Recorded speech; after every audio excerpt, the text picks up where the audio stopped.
This is our 2002 BMW K1200Lte motorcycle. In 2002, BMW made the motorcycle in 3 different trim levels. There was LT, LTC, and LTE, each level having a different set of accessories and trim packages. This is BMW's Toscana green color. We already had it upgraded to a xenon high-intensity headlight before we had purchased it. The previous owner did that, as well as put the moto lights down on the lower portion of the front fork to give the triangle of light for more visibility. And we'll go over some features. Bear in mind that this is now an 11-year-old motorcycle and is not a brand new motorcycle for the options that it had.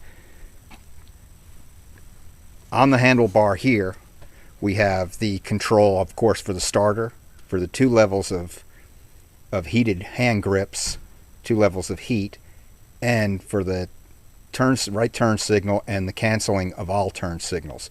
The turn signals are self-canceling on this motorcycle. It's a control for the stereo, the AM, FM, and weather band radio with digital display on it for artist, station, and song name on FM radio. Remember now, this is 2002. Inside the Stingray, as they call it because of its shape, is where there is a, believe it or not, a cassette deck in there beneath the intercom, which is on top. It's a wired intercom system in here with Vox sensitivity on it. There was a CB radio also mounted in here, which has since been removed. This intercom system, however, had the option of using the CB or the FM family radio system with the flip of a switch and a cable that went from your FM walkie-talkie to the intercom here. You would still use the the push-to-talk for the radio system. Of course, we have the dash with all the standard instrumentation. Oddly enough, I've been told that in the same year, the speedometer, tachometer, and many of the instrumentation in there was the same in the BMW cars as the motorcycles.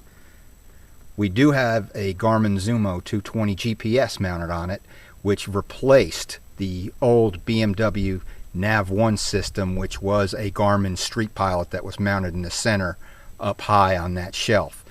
And in 2002, that was quite an option for a motorcycle, and this motorcycle came with that option. Over on the left side of the dash, we do have the display for the trip computer, which will give you outside air temperature, distance to empty on your gas tank, average speed since last reset, and average miles per gallon of fuel consumption.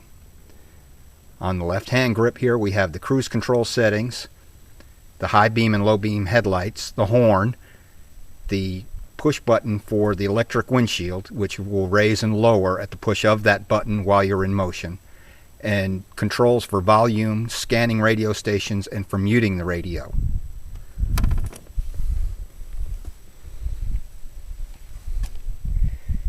Down beneath the driver's seat in that indentation are the controls for the heated seats.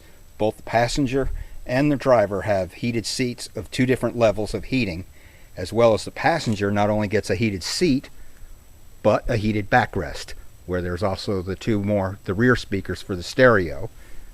The rear seat passenger will also get back here they also have their own stereo controls to control the stereo along with mute, and down below it is the push to talk for the CB if it were still installed, or for the wired intercom if you're not using the voice activation. The push to talk for the driver is underneath the left handlebar and easily accessible with your hand on the hand grip. The right side case, top side case with the chromed luggage rack that has in it the high mount third brake light.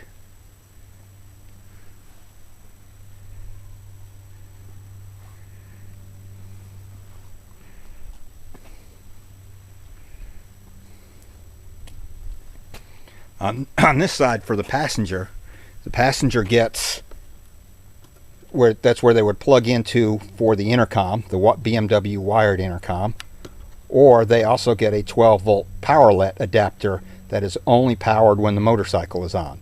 Powerlet is somewhat similar to a cigarette lighter in a car, that kind of feature, although it's smaller and is the standard in Europe and, believe it or not, John Deere tractors. The left side case. Under the seat in the indentation is the grab handle to put this motorcycle on the center stand. This is before BMW started making the powered center stand for the motorcycle. We have the control knob here for the powered reverse. Obviously F is forward, R is for reverse. You have to be in neutral, flip it back to reverse, then push your starter button to engage the reverse gear.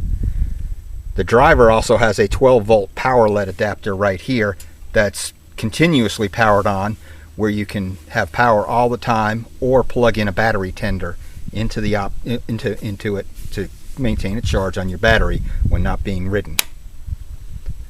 This motorcycle also has JPEG highway pegs on it that are retractable. You can flip them out with your foot.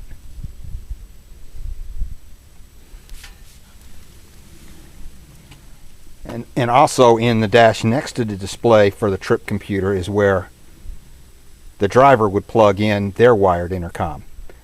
We happen to use at this time a Scala Ride or TeamSet Pro intercom, which the new Garmin will Bluetooth its instructions or directions into it. This motorcycle currently has over 70,000 miles on it. And like I say, it's a 2002 model motorcycle and was quite technologically advanced for its time. Many of the features that are on this motorcycle, other motorcycles are still charging you extra for, such as the ABS braking system on this motorcycle that BMW actually pioneered for motorcycling. It's also got an integral braking system, meaning that if you push on the rear brake pedal, you get rear brake, and as you push more, you do get front brake applied. Also, by pulling the front brake lever, you'll get front braking, and as you apply more brake, you'll get rear braking also. And it's also a power-assisted braking system, very much like a car. They refer to it as servo assist.